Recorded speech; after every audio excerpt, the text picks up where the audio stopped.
everything that my coaches had said. In all honesty, I don't like to make any kind of excuses whatsoever, and I've been in a situation before, but this was the worst I've ever had it. The canvas was so slippery.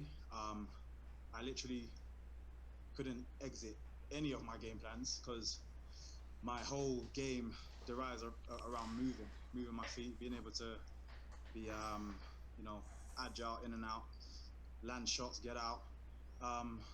Again, I don't know if people will be able to see it during the fight, but one, I had to change my style. I threw a punch and spun myself around, and he threw a kick and nearly threw himself off. And I can see he was being tentative on his kicks, actually throwing them with any kind of maliciousness. So it's basically because the canvas is so slippery. So I decided to go very traditional boxing style, not throw any kicks, not bounce, which made it a lot harder I made myself an average fighter, which made it a lot harder to cover the ground I needed to land the shots, and then had to kind of play a grappling game, which again I'm happy to do, but don't care for. I want to do a spectacular finish, and have a spectacular fight. But it's what it is.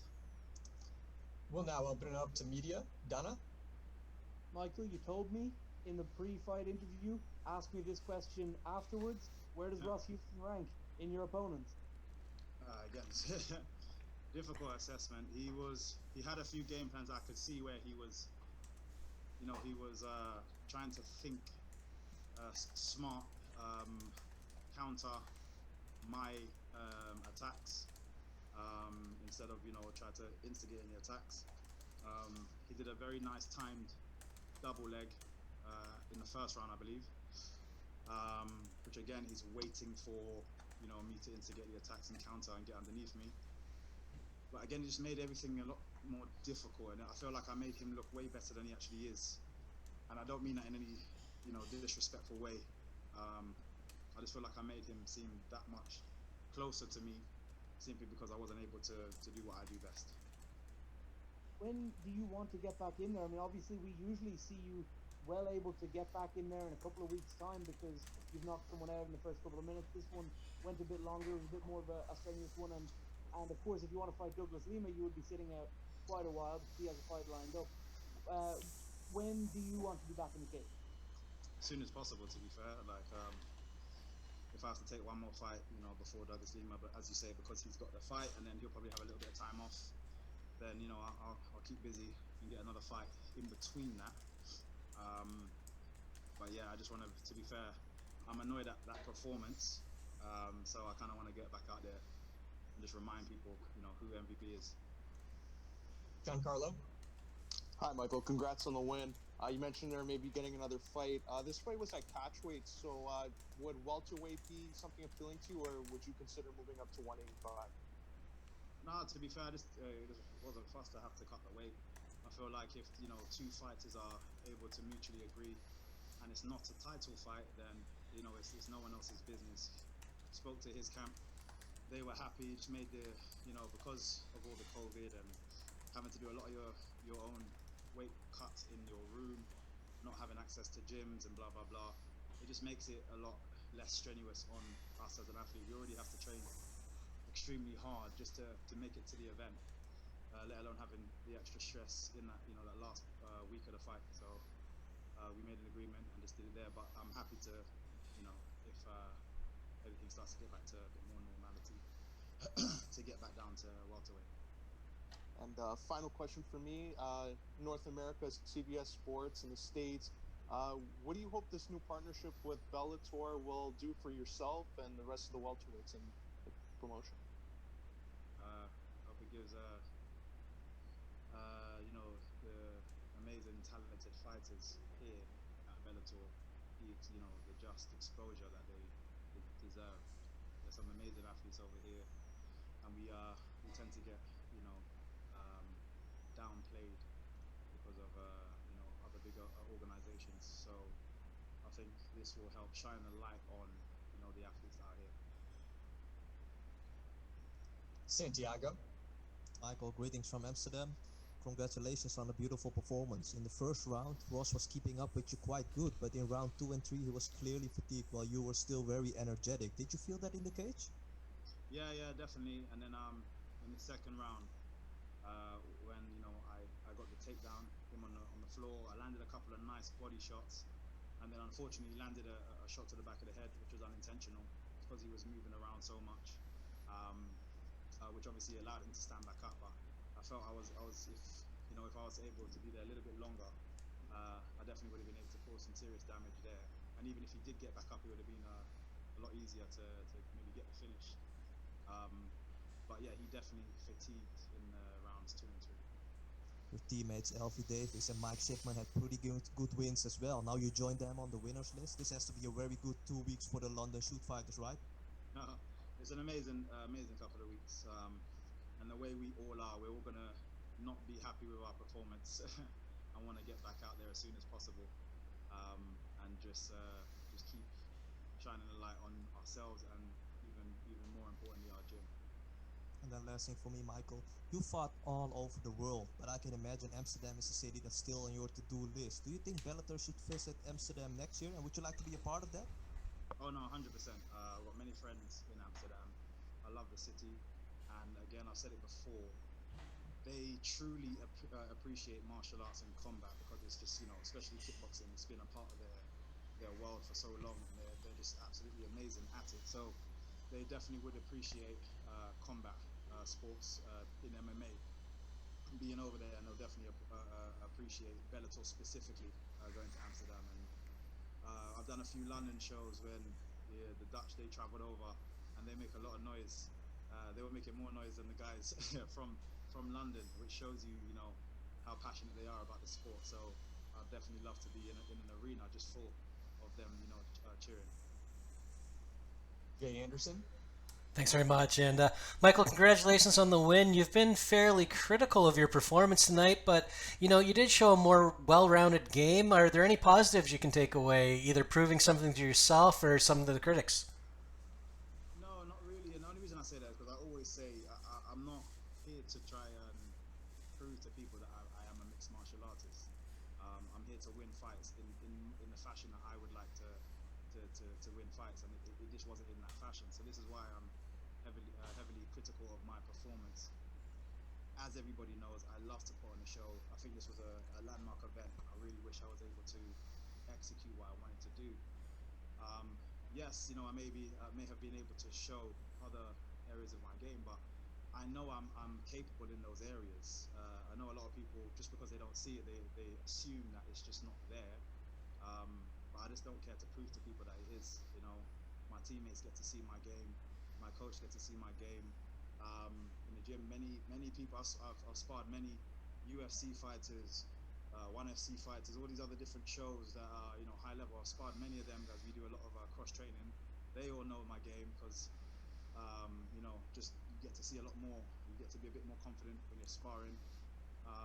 So yeah, for me, it's just about executing a performance that I would want to, and that wasn't it. And you mentioned, you might have to take another fight before a potential bout with Douglas Lima because he is going up in weight. What are your thoughts on these double champ pursuits? Because the side effect is that they can stall divisions. Yeah, I think I can't remember what interview it was. I was speaking to someone, and I basically said the same thing. I don't particularly care for it. I think it's a bit of a fashion trend that McGregor has kind of kick-started within the MMA world. I get it in terms of the individual. It shows an amazing achievement to being able to go up a weight division or down a weight division, whichever it is, and take another belt. But as you say, it does hold up a lot of the division, and then you have to do these interim belts, and it just becomes messy. And I think our sport as a whole, for average fans looking at, you want it to be as simple as possible, especially now. And I think just having one champ per division keeps it that simplicity. So when people are tuning in and watching and following stories that are going on, it's easier for them to want to stay and commit to the sport. Especially now when we're having to prove ourselves as athletes and not barbarians. So yeah, for now, for me personally, I think it's better to just keep it as simple as possible at the moment. But again, at the same time, on the flip side, I do understand for the individuals the achievement it is to say that you've got two belts. Luis Morales. MVP, you handed Houston his first pro loss, maybe not in a flashy but definitely convincing way. So you keep winning, you keep getting better. What would go different in the rematch you expect against Douglas Lima? Um, you know what? I just feel like I'd be able to execute the game plan that I feel like I was successfully executing up until that point. I made a few mistakes. One being a little bit overconfident after rocking Lima. Everyone saw his legs go. I noticed it as well, and I started to put my foot, position myself a little bit too close to the to Lima. And a lot of people said, even my father said a long time ago to me, a wounded tiger is still dangerous. And I forgot that in that moment, which allowed him to get the sweep on me, which was badly timed again on my part and really well timed on his. And then again, because of me wanting to be over eager and get back to my feet and continue that successful run at that time, I ended up popping up in a completely stupid way. It's something that you learn as the second you join an MMA gym in terms of how to get up. I decided to ignore all of that in my eagerness and my overexcitement. So I feel the second time round, I don't believe Lima's going to change too much. He's an established athlete that's been in the game a long time and is very predictable, in my opinion, but just amazing at what he does. I just feel like I can win that fight. We'll take a couple more questions. Lenny? How's it going, MVP? And congratulations on the impressive performance tonight. Thank you. You mentioned there a few questions ago that you said the canvas was slippery and how it affected your performance. Do you think that there should be a different way Bellator should disinfect the cage and still it be safe, and so you can, it helps all fighters like yourself? Well, I was speaking to some of the guys backstage, and supposedly this particular canvas isn't the one that they would usually use. So whatever it is that, and it's weird. A fight that I had against Nashon Burrell, near enough the same thing happened. It wasn't as slippery as today, but it was slippery. So again, I had to slightly doctor my style, and people might be, just think I'm just saying it. But if you look back at these kind of fights, you'll see the difference in how I, competed in those events. And this one again today, I was rubbing my feet a lot at the beginning, trying to get my grip. And there's just certain patches specifically as well, as I was moving, that just said to me, if I throw a crazy kick or if I leap in like I would normally do, I'm gonna end up slipping. I'm gonna end up on the floor. I'm gonna end up potentially having him on top of me for 3 rounds and allowing him to win a fight that, again, for me, it doesn't warrant him actually winning that fight because I just wasn't able to execute. So I had to change my style completely. I turned myself into a bit of a flat-footed boxer, which again, if you watch any of my fights, is just not my style. My hands were up. I had to be a lot more cautious. I couldn't throw kicks. And this is all the things that makes MVP. So hopefully I'm going to, speak to the guys and just hopefully there can be some form of consistency from show to show, because I don't really want to walk back in and, find out that, especially during COVID, I couldn't even really come and test out the canvas beforehand to even doctor my plan ahead of schedule, because, you're not really allowed to be in and around the arena until that time. So hopefully they get it sorted out. Rick Sanchez? Yes, congratulations on the win. This is a question from your fans. They say to me, we seen you in your anime. You love anime and your anime gear. The question is from your fans is, who's your favorite anime character and why is it very meant to you? To keep it simple, I've got so many different I love too many characters. In terms of what this particular character represents, one is one of the biggest shows in the anime world, being Naruto, and I'm gonna give it to Naruto simply because of I kind of just like what he represents in terms of almost like not being the talented one, but constantly wanting to work hard and prove yourself, not necessarily being liked, but constantly just pushing yourself to just go for your goals in spite of these things, not being raised in the best of circumstances, but still managing to make it to the top, regardless, and just having that type of mentality. And I think just for kids to watch. It's a great animation because of the lessons that it teaches you just following his story. Again, there's many other characters that I like for even like different reasons in terms of style and their powers and their particular thing that they do. But in terms of storyline and what he represents as an animation, as a almost an idol in their own right for the people that have actually wrote those stories, Naruto definitely gets it. Our final question comes from the line of Chris DeSantiago. Go ahead, Chris. Hi, MVP. How's it going? All good, all good. So, Douglas Lima recently tweeted, "I'm here waiting for a true contender." What do you have to say to that? Yeah, you know what? I've been extremely active as soon as I lost that fight. I keep pushing. It does feel like more and more every fight that I have now, he is more and more trying to undermine what I'm doing, and I think it's simply because I think he and I both know how close that fight was. And sorry, not even how close it was, how much success that I was getting during that fight up until that point. He even admitted it afterwards, how fast I was. He's never come up against anybody with that kind of speed. He said these amazing things and had a lot to say about me as an athlete directly after the fight.